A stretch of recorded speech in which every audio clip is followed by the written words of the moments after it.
നമസ്കാരം.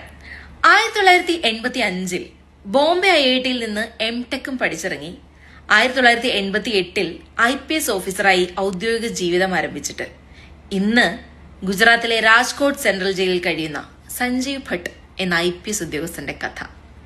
ഗുജറാത്ത് കലാപകാലത്ത് ഗുജറാത്തിലെ intelligence ബ്യൂറോയുടെ deputy കമ്മീഷണറായിരുന്ന Sanjeev ഭട്ടിന്റെ ഞെട്ടിക്കുന്ന ജീവിത കഥ.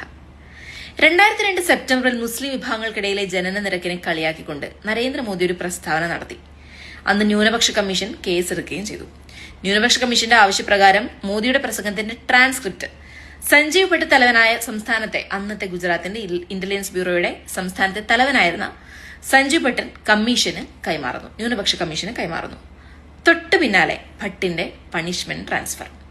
കൂടെ ഉണ്ടായിരുന്ന മുഴുവൻ IPS ഉദ്യോഗസ്ഥരും IG റാങ്ക് വരെ എത്തിയപ്പോഴും 10 വർഷം ഒരു പ്രൊമോഷൻ ലഭിക്കാതെ സഞ്ജീവ് ഭട്ട് എന്ന IPS ഉദ്യോഗസ്ഥൻ.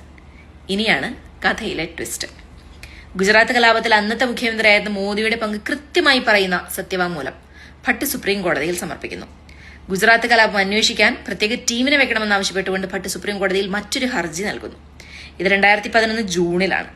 2011 ഓഗസ്റ്റിൽ ഭട്ടിനെതിരെ ആദ്യത്തെ നടപടി. ഡ്യൂട്ടിയിൽ അനാവശ്യമായി ലീവ് എടുക്കുന്നുവെന്നും അനാവശ്യമായ ഔദ്യോഗിക വാഹനങ്ങൾ മറ്റു കാര്യങ്ങൾക്ക് ഉപയോഗിക്കുന്നുവെന്നും പറഞ്ഞുകൊണ്ട് സസ്പെൻഷന്റെ രൂപത്തിൽ. പിന്നീട് ഇതേ കാരണം കാണിച്ച് 2015 അദ്ദേഹത്തെ സർവീസിൽ നിന്ന് പുറത്താക്കുന്നു. ഇതിനിടയിലാണ് ഗുജറാത്ത് കലാപത്തിൽ ഭട്ട് സമർപ്പിച്ച ഹർജിയിൽ തന്നെ ഭീഷണിപ്പെടുത്തിയാണ് ഒപ്പുവെപ്പിച്ചതെന്നും പറഞ്ഞുകൊണ്ട് ഭട്ടിന്റെ അന്നത്തെ ഡ്രൈവറുടെ പരാതി. തൊട്ടു പിന്നാലെ ഭട്ടിനെതിരെ അടുത്ത കേസ്. പൊടുന്നനെ ഭട്ട് ജയിലറയിലേക്ക്. എന്നാൽ ആ കേസ് സുപ്രീം കോടതി തള്ളി. വീണ്ടും 2012 അദ്ദേഹത്തിനെതിരെ കസ്റ്റഡി മരണം ആരോപിച്ച് അറസ്റ്റ്. പിന്നീട് ഇങ്ങോട്ട് അദ്ദേഹത്തിന് തുടർച്ചയായി ജാമ്യം നിഷേധിക്കുകയും ജാമ്യാപേക്ഷ പരിഗണിക്കൽ നീട്ടിവെക്കുകയും ചെയ്തുകൊണ്ടിരിക്കുന്നു. ഭട്ടിന്റെ നീതിക്കായി ഇന്നും നമ്മുടെ രാജ്യത്തെ ആക്ടിവിസ്റ്റുകളും പ്രതിപക്ഷ പാർട്ടികളും ഒക്കെ പ്രതിഷേധത്തിലാണ്. ഭട്ടിന്റെ ഭാര്യ ശ്വേതാ ഭട്ടും ഭരണകൂടത്തെ ഭയക്കാതെ വീണ്ടും പോരാട്ടങ്ങളിലാണ്.